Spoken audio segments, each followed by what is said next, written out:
So it's now been a couple weeks since the now infamous public nuisance who self-describes himself as a prankster broke into a random couple's house in London. Now this was good and bad for him for multiple reasons. The good side for him, he finally got the attention he was so desperately craving, but on the negative side for him, he got banned on everything because so many people saw his videos and then the platforms realized, oh, this isn't allowed here. Because normally social media platforms ban your account if your content is only textbook harassment. Even though he claimed them as pranks, and these pranks were breaking into people's houses, running up to people in public asking them if they want to die, stealing an old woman's dog, and jumping into people on the street. I think the only platform that he hasn't been banned from yet is Twitter, which we'll get into later on in this video. But after that, he was arrested for breaking into that family's house where he was given roughly a $400 fine. Then I guess once he was released, he went straight to Piers Morgan and essentially just made a massive fool out of himself, and he excused all of his actions by saying,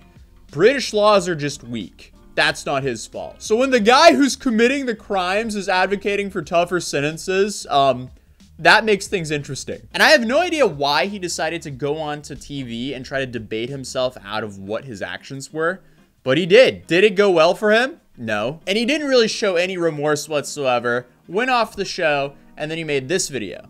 Hello world, it's your boy Mizzy. As you know, I got arrested the other day for the mad thing. The video, okay.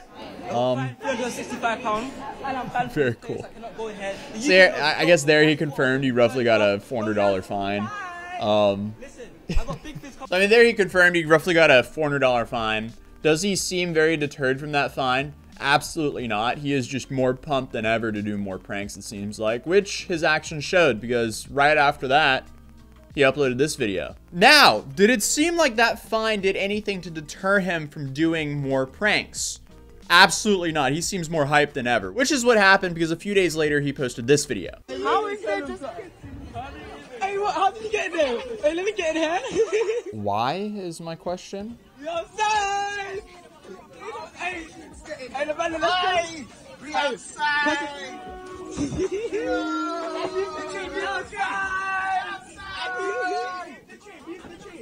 Hello, can I call the police? The people on the train! Imagine all the people who are just trying to get home from work, and then they have to deal with delays because of this. What a guy.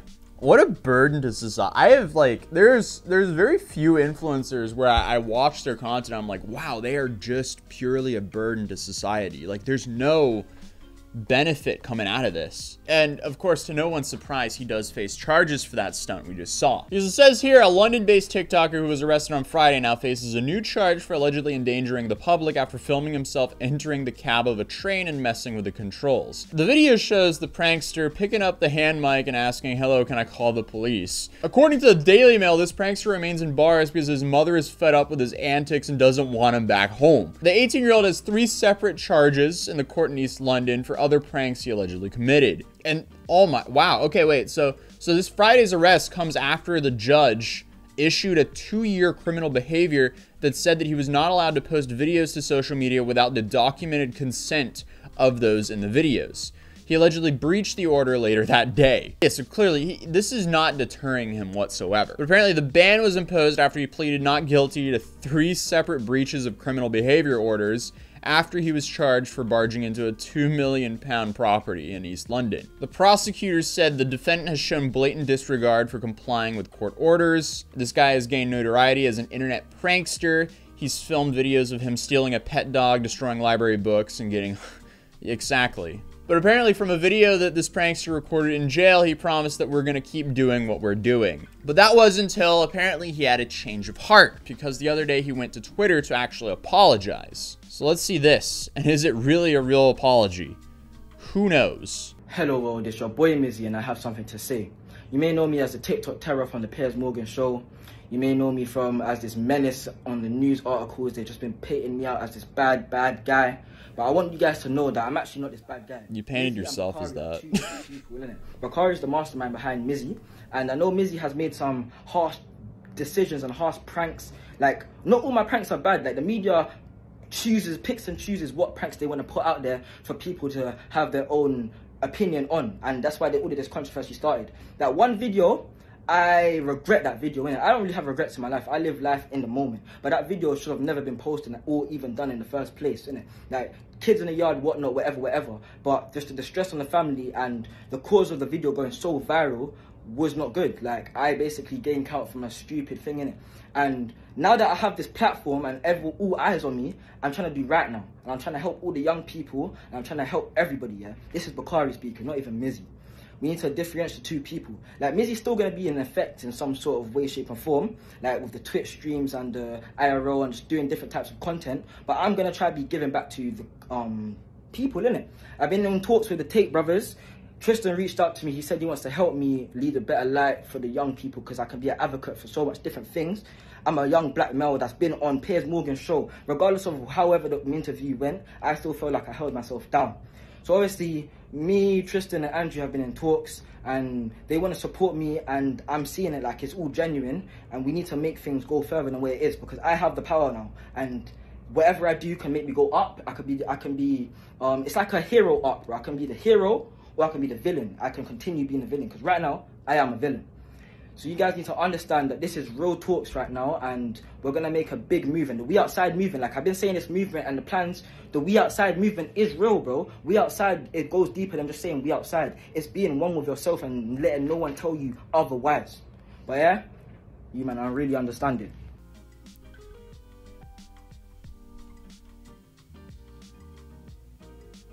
Wait. There's just so much right there. Okay, right. Bro, your own actions turned yourself into a villain. You never needed to do the stuff that you did to be a good guy.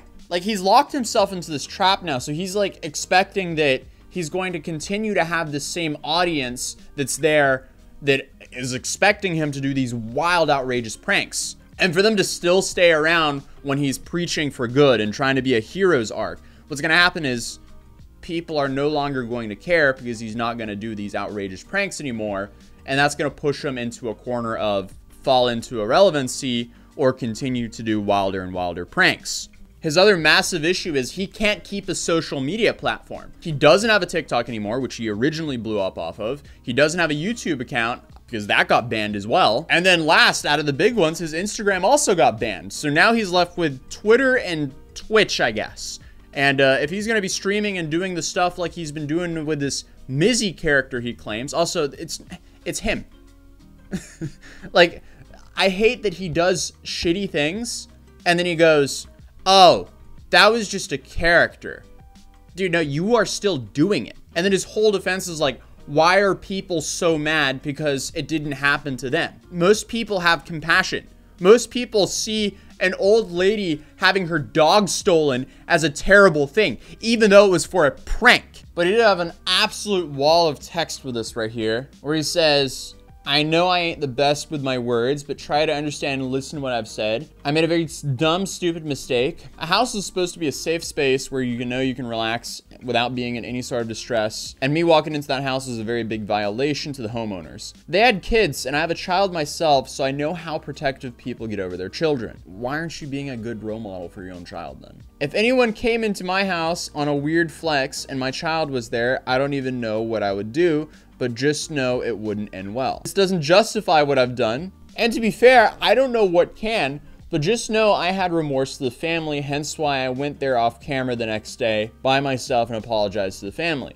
People are asking why I didn't record. Okay, yeah, I mean, yeah. The whole Mizzy guy is someone I created. No, Mizzy is yourself.